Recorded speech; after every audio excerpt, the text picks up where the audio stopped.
Horizon Talk Radio. Right, welcome to the show. It's Andy. It's Horizon Talk Radio, and today we're having a catch up with good old friend and colleague from Belfast, Arthur Rafferty. As you know, Arthur has had many problems with his asbestosis, had problems with the NHS.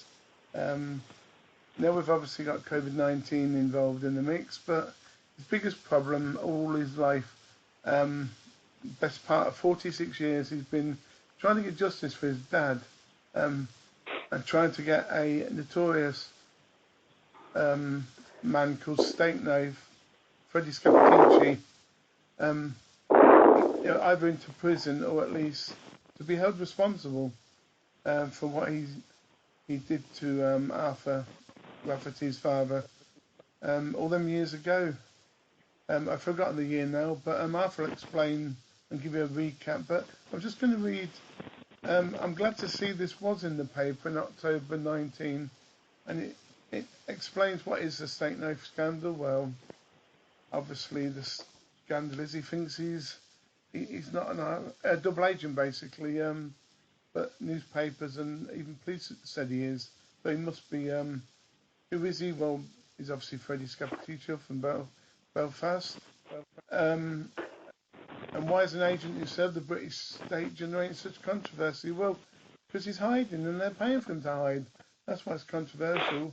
What happens now? Well, apparently they're still on the case, and up to 20 people, including himself.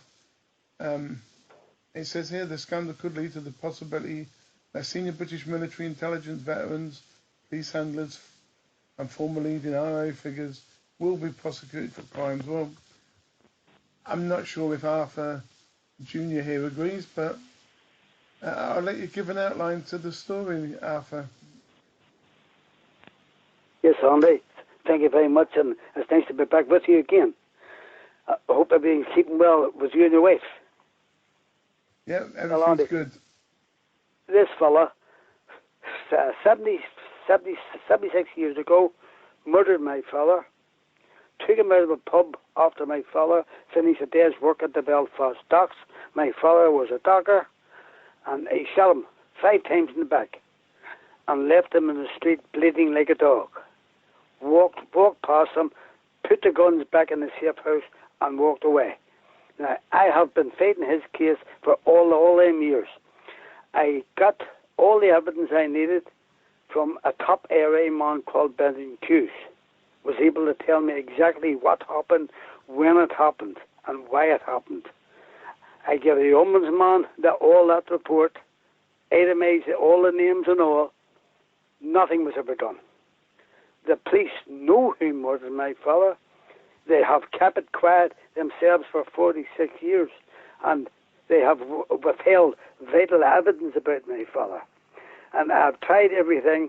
I wanted to take him to court. I've named him and all, but they won't arrest him. After all, he's one of their top informers, and he's also an agent for the British government. And they have let him away with that. And not only my father's murder, but I have found out that he has murdered at least 75 people here in the north of Ireland, including 25 of his own members of the ARA, who he said were informers. The top people in the ARA allowed him to take his own men out and shoot them dead. This man is a psychopath, he's a mass murderer, and he's got away with all them deaths. But the only person that at the present time is fighting him for justice is me. And the courts here have refused to help me. The legal system here have refused to help me. I can't get a solicitor to take his case on. And surprising enough, a human rights lawyer firm has even refused to take my father's case on. Show me that they have the law here, which they are not going to do, on it. So it looks as if it'll be down to me to sort this case out myself. After all, I've done everything myself. I speak to people, but they're following me, stopping me day and daily, at least 4 or 5 times a week. The other day I went over to his shop just to get a pint of milk. I ran short of milk and loaf. Bang, bang. Stop me in the street. Where am I going? I said, you see that garage here? Yeah, I'm going in there for petrol and something to eat. Is that all right? And he started to argue with me, and I had to tell him what to do. I said, well, will I tell you? F off. I went on into the garage, took his stuff, bought the stuff, put my petrol in, came out, back again. They were still sitting there. They followed me back home. Never stopped me again. But that's every day in the week I can expect to be stopped. And that is just pure harassment, Andy. Just because I'm standing up for my dead fella, I want to get justice for him with the help of no one in this corrupt country. Yeah, This has to be the most corrupt country in the world. And if you go to the so-called politicians here, sure, they're Sinn Féin area. That's the people I'm taking to court. And the other side is the loyalists, DUP. They do nothing for you. So that's the position I'm in. Yeah, I mean, you're not 21 or 31, are you, anymore? You're really, you're getting to you're in the senior level of life now. You would have thought Well, Andy, I'm terminally ill with asbestosis. The hospital tell you there's no cure for it. Quite recently, I took a stroke. But I'm still able to get up on my 2 feet and go out and face these people. I want to have a showdown with this fellow, Diabetici. I put it on YouTube once, a story about him, and I told him in the story that he murdered an unarmed man, my father. If he wants to try another author, Rafferty, we'll sort it out. But no word back from him. Because I told my father on his deathbed that I would sort his case out, and I will, one way or the other. If the law's not going to do it here, I'll have to do it myself. It's as simple as that. And as you say, I'm no spring chicken. And I'm sick. I'm an old man. But I'm able to stand up for my fella, his rights. He can't speak for himself, so therefore I'm there to speak for him, which is my duty. Yeah, I've read in the news that his coming up to see his wife had died. But apparently the night before, the police warned him not to go near the church. Whoever told them. And that previous night, seen the wife, flew back again. It's ridiculous, Andy. And this man is a mass murderer. He's killed at least 100 people. 75 I know of, but Benton Hughes told me there's a lot more. And yet the police are treating him like a superstar. It's not right. Absolutely not. The police force there stand up for law and order. Yet, what sort of a police force have that pays a mass murder to kill people? And flies over and goes over to London, takes them back and forward, chauffeurs them back and forward to Belfast. There's something wrong with our suicide, you know? That's what annoys me. Well, we just have to keep carrying on and carrying on and carrying on, and I think a lot of this will be divine intervention by him upstairs that might help us all. Yeah. Well, sure. If the man above is not going to do anything about it, and if I have to travel to London, believe you me, I will. I'm adamant about that. I will, because as you say, your health, my health's not great at the minute, but I'm able to stand up and talk for my fella. And if I have to fly over to London, I will. And if they want to try and stop me, they will have a showdown. Because I've done everything legal and above board, and nothing has went right for me. They won't even speak to me. I can't even get a human rights lawyer to take a case on. I've been to the human rights here dozens of times, and Les Allenby, the so-called head of the human rights here, can do nothing. But sure, he's only a British muppet anyway, you know. So, but what can I do? I certainly never give up. Well, I'll not give up. It's not my DNA to give up on that. What's your... But as I'm saying, shows like yours on there, I appreciate that. It helps me along the way. I've been hitting them on YouTube, on Facebook. Now the newspapers won't take the stories in because the big boys here, the police, have censored them. So So the only way open for us to take our case is through YouTube, through places like your organisation, on Facebook, which I'm doing. Yeah, we're going to have to make a few phone calls live on air during the next few shows, because we've sort of got one end of the story and we've not managed to get some of the other end. It'll be interested to see if they'll speak to you, live on air. Well, they wouldn't necessarily have to know they're live on air, but we'd tell them after the fact. Well, Charlie, that last lawyer you had from Dublin that time, I'm still waiting for him calling me. Yeah, well, they're just, lawyers have always been like that, no matter what cause. That's right. You're trying to, if there's no money in it for them, they're not bothered. Sure, exactly. But Andy, I'm not going to give up, as I'm saying. I promised my father. After all, he has no one to speak for him on this planet, only me. And believe you me, I can speak loud and clear. And I'll not get away with it, one way or the other. What about the NHS Trust? Have you given up on that, or are you going to still pursue that? No, I'm still fighting that too, Andy. Yes, I'm saying, Andy, I have 3 or 4 cases here I'm fighting, and I have people coming into my office day and daily. And the Catholic Church, people came in the other day crying because the Catholic Church was closed. I took that case on too. I'm hitting that too. So I'm doing about 3, 4, maybe 5 cases all at the one time. And it's a one-man show. So I have to keep it up. If anything happens to me, Andy, but terrible lot of people in trouble here. So they will. I wonder because when I was going to say, wonder when the church last closed, or did it never close in history? Well, Andy, in all my years, and I was a Catholic, a good Catholic too. I do meet you there.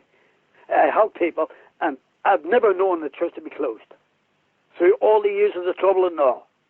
And I was born just at the war, just there, and I was open there in the churches. So why? Because of a sickness are they closed? It's ridiculous what it is. Like them Catholic churches are owned not by the people, not by the bishop, not by the Pope, by the people, the Catholics. If there was no Catholics going to them Catholic churches, there would have been no church. You have to close the doors on them. As I said before, Andy, all the holiday was open the doors to let the people in, even when they finish their works, call in, say a wee prayer, light a candle, and go home. They're not asking them preachers to do anything out of the ordinary. I think it's a bloody disgrace. And I put that story in, expecting some of them preachers to have the guts to phone me, and I get down and I explain things to them. Yeah, the actual Google says it's called secularization. It's the act of removing a religious blessing from something that had been previously consecrated by a minister. Yes, I mean, they've even got a word for it when the church is closed. But normally they close because of roofing problems. According to this, they didn't even close that much in World War I and II. No, that's what I'm saying, Andy. People always could depend on saying, I'm going to go up to the Catholic Church here to say a few prayers. The doors are always open, as long as I can remember. Now, all of a sudden, they're closed. I mean, that's scandalous, sort of. You know, the weird thing about this is, especially Catholic churches, in particular, they have the traditional seating where they've got rows and rows of seats, and I can't understand why, they can still stick to the 2 metre rule by, somebody in the front row and then miss a row, the 3rd row, miss a row, the 5th row. You still be social distancing, have 2 people, one on each end of the bench. You could still get your proper worshipping if, they were thinking straight. I mean, then we've got ministers, especially the one up in Scotland, a scientific advisor, goes home for the weekend, doesn't she, and goes to a second home. Yes. It's ridiculous, But on that Catholic church where I go to, it's a pro-cathedral. And the mosque that I go to on a Sunday morning, 8 o'clock, they're all told there's about 150 people there. And that church will take 3,000 to 4,000 people. So as you say, quite rightly, you could split them out and you wouldn't see them in it. How they can't do that is beyond me. But any excuse at all they want to close the doors. Maybe they're told by the British government. I don't know. I don't know if you've seen on TV though, but in particular this week there was Bristol, Belfast, and London. Well, Bristol and Belfast was behaving okay. Yes, Thursday night clap, and there was all social distancing. But in London, you looked outside the hospital and they was all close to each other. I wonder if that's a message right. they're trying to give us. As I said, I heard on the news this morning, those people, the care assistants, are still begging for the PPE masks, and they won't give them in. Is there something wrong there? The money they're spending. These people have to get their masks if they're going to try and help these people. Or maybe they don't want them to help the people. That's just because last time they were on, one of the doctors I heard saying they need respirators immediately, and they haven't got them. Then all of a sudden you get, and one day there 900 and odd people died. It seems strange. Yeah, well, the excuse is now there's been millions made and received, but the excuse is we haven't got the transport to actually take them to these hospitals and care homes. But it does assure us that the Health Minister, Matt Hancock, does assure us all that 99.9% of every place has now got them. But today I saw on Sky News, totally different. You know, people are still dying in the NHS. Well, people came to me into my office, health visitors and domestics, asking me to do something. Put it in the paper or something. You can't put it in the paper. Paper won't print it nice here. So they're still saying that they haven't got the decent masks to do the job properly. And you can't ask the person to go in there and put their life at risk to help another person unless they have the proper gear. And they haven't got it. And the wee health minister here, that fellow Swan, he's told lie after lie after lie. They're getting them, he says they're getting them. They must be, I don't know where they're coming from. These people are telling the truth. They're going in there to do a job, and there's about 19 of them died there recently. So something has to be done. And of course, I know you can't, you know, I'm looking from the church point of view now. I know people would say, well, yeah, okay, then you can pray at home. Well, actually, it's well known that if people pray together in mass numbers, it actually has a bigger effect on the message getting through to, you know, our creators. So they're really, you know. Another thing on there, when you see that Queen, she went away when there was only about 2 dead in London on a holiday with 2 big limousines. The police force there stand up for law and order. Yet, what sort of a police force have that pays a mass murderer to kill people?